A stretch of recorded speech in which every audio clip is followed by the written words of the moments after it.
কোরআনের সবচেয়ে বড় জীবন্ত মুজিজা এইটা। এই পয়েন্টটা ভালো করে শুনে রাখেন। কিছু হলেই আমরা ডাক্তার কবিরাজ আর ঔষধ ট্রিটমেন্টে যাই, অসুবিধা নেই, এটা নিষেধ না, বরং সুন্নাহ। নবী সাল্লাল্লাহু আলাইহি সাল্লাম নিজেই বলেছেন, অসুখ হলে ডাক্তারের কাছে যাও, ট্রিটমেন্ট গ্রহণ করো, এটা সুন্নাত, এটা ভালো, এটা নাজায়েজ কাজ না। কিন্তু মুসলমান মনে রাখবে, তার শরীর এবং তার মন, তার ভেতর এবং তার বাহির, তার আত্মা এবং তার দেহ, সবকিছুর শেফা আছে এই কোরআনে কারীমে। ভাইরা আমার, বিজ্ঞান তথ্য প্রযুক্তির উন্নতির এমন একটা পর্যায়ে আমরা এসে দাঁড়িয়েছি, এই সমস্ত কথা শুনলে এখন আমাদের কাছে একটু সেকেলে সেকেলে মনে হয় অবাস্তব অবাস্তব, মনে হয় কল্প কাহিনী।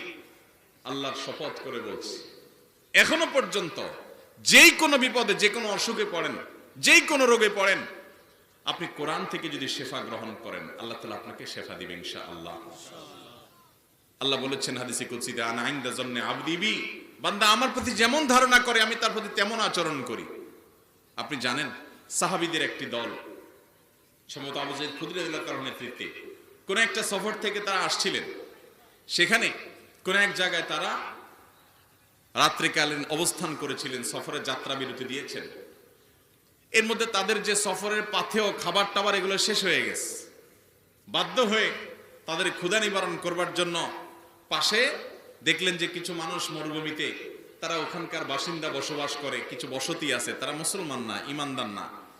তারপরেও তারা মানুষ, তাদের কাছে খাবার চেয়েছে যে আমরা পথিক মুসাফির মানুষ, আমাদের খাবার শেষ হয়ে গেছে, কিছু খাবার দাও আমাদেরকে।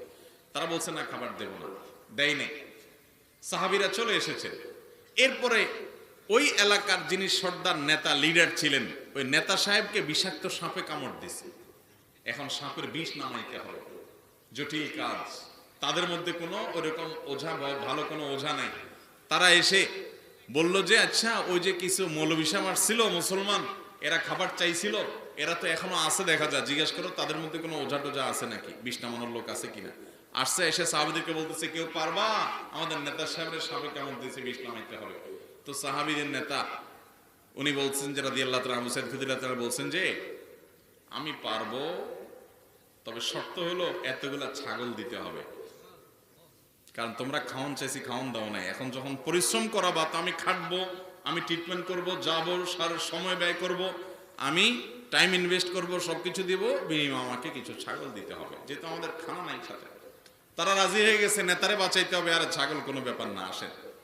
তো তিনি ট্রিটমেন্ট করলেন, ওই লোকের সাপের বিষ নেমে গেল, সে সুস্থ হয়ে গেল, ছাগল নিয়ে আসলেন।